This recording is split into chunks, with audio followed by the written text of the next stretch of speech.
So, in the realm of paranormal folklore, there's nothing more captivating than the Amityville horror story. A story about an American family buying their dream home only to have to leave it 28 days because it became a total nightmare.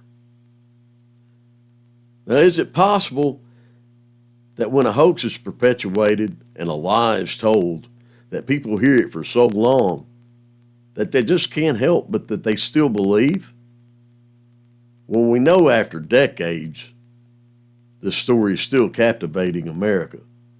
But we also know through proof and social media and interviews with eyewitnesses and even the murderer himself that it's a hoax. It's not true. It was made up. But what makes people still believe? Well, let's take a look at this whole story because it's got murder, money, mafia, attorneys. Well, hey, it's got it all. So you do Uncle Jay a favor, and thanks for stopping by the studio, and tell me in the comments, do you believe in the paranormal? And I'm going to hit the brakes right there and let you know that Uncle Jay himself believes in the paranormal because I've had my own experiences. But I don't think there's really anything to this one. But it's a great story, so let's get into it.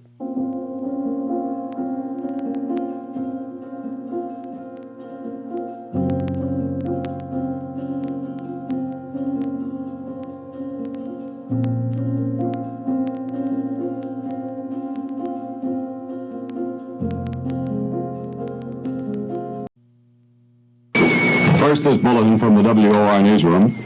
6 members of one family have been found shot to death in their night clothes in their expensive home in Amityville, Long Island. The only available information at this moment, according to the Amityville Village Police, is that the victims have been identified as members of the DeFeo family.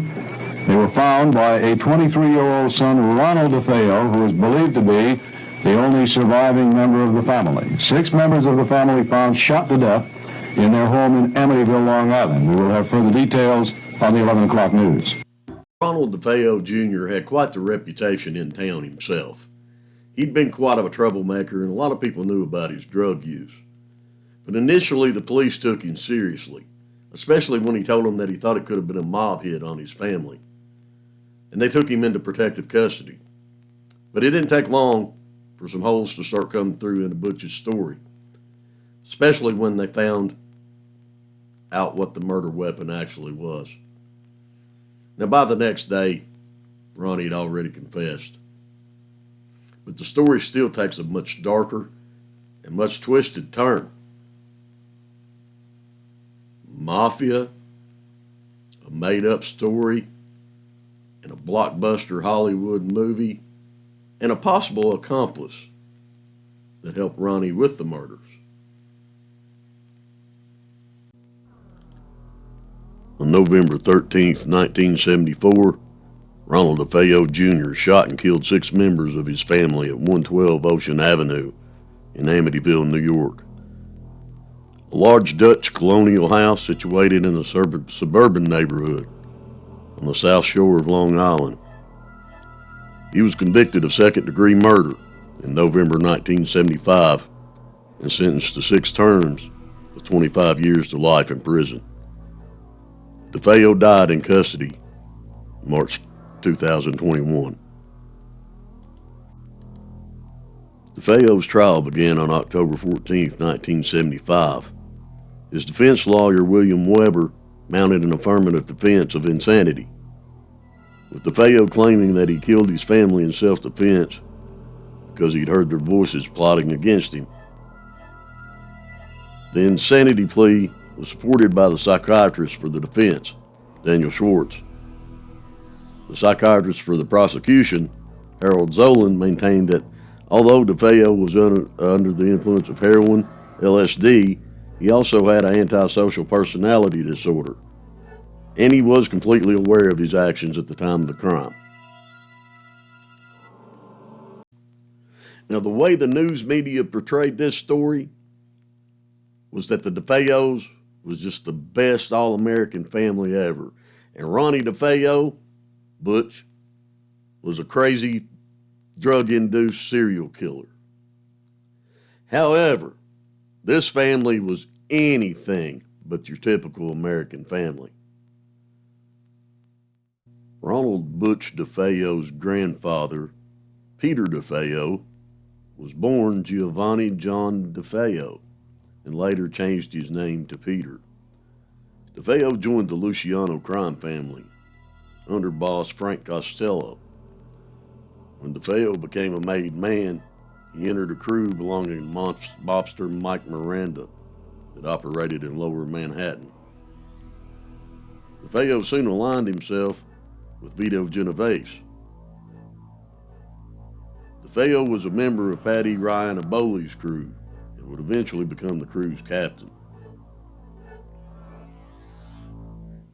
Most of DeFeo's activity involved union rackets and extortion in the Carpenters Union. Now, I've got to correct myself here, and I'm sorry about it, but Peter DeFeo is actually Big Ronnie Sr.'s uncle. Anyway, Big Ronnie, well, he stayed within the family business and stuff, and he had his run-ins with things along the way. But anyway, in his younger years, he caught the attention of Louise Marie Brigante, daughter of Michael Brigante, a renowned mobster. Now, he had a Buick dealership, in which Ronnie recounts all the work that he done within the dealership in an interview he done later.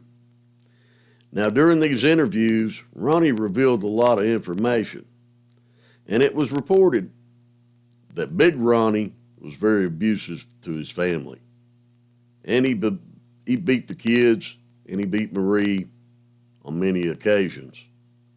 It's also in the trial that Michael Brigante Jr., Louise's brother, Louise, testified that he saw Big Ronnie playing with Butch, Ronnie Jr., and then all of a sudden just throw the kid across the room for no reason. Now, other eyewitness accounts said the same thing as Butch was growing up, that he'd be playing with the child, telling him he loved him, hugging on him, then all of a sudden beating on him at the same time. So there was a lot of skeletons in the closet. Marie left him at one time because Ronnie was beating her so bad. Now, that doesn't excuse anyone for murder, but you can also see in the interview, in which I'm going to leave in the description box, well, Ronnie was a very disturbed individual. He never did tell the truth. His story changed so many times over the years that, well, how can you believe anything he said?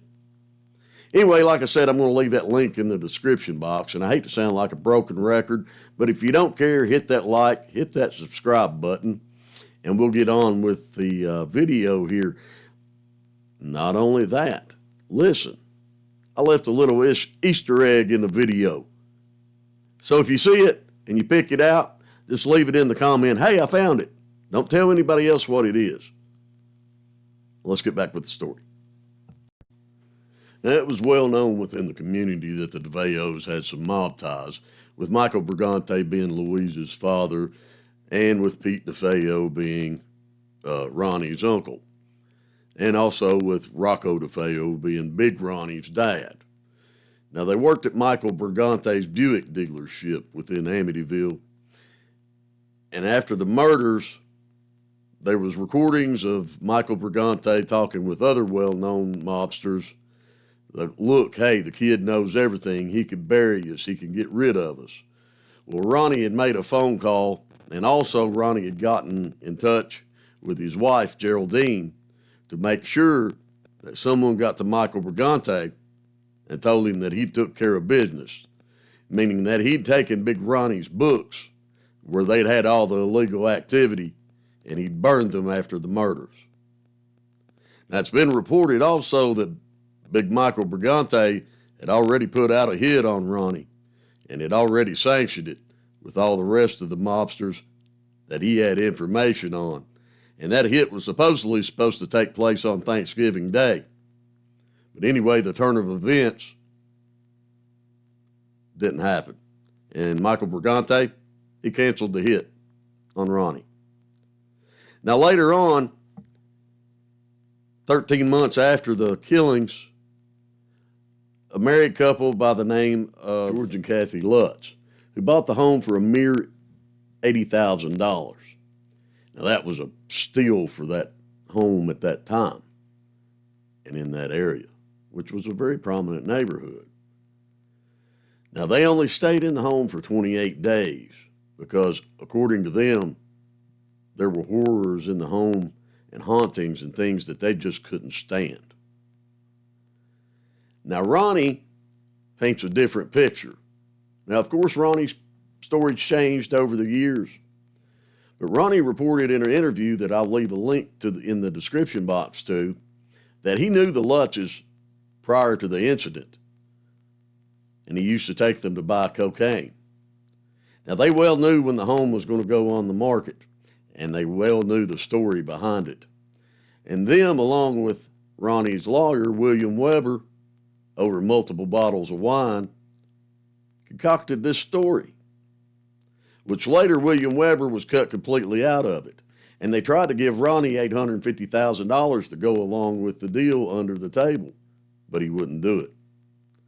So later the story was given to Jay Anson, which wrote the book, The Amityville Horror, which became a Hollywood blockbuster and led to a bloom of new paranormal researchers worldwide. So the story's made up. But that doesn't explain one thing. Now, during an investigation that the Lutzes had Ed and Lorraine Warren come and check out their home along with some news reporters, there was a picture taken. And in the lower corner of it is John Matthew DeFeo.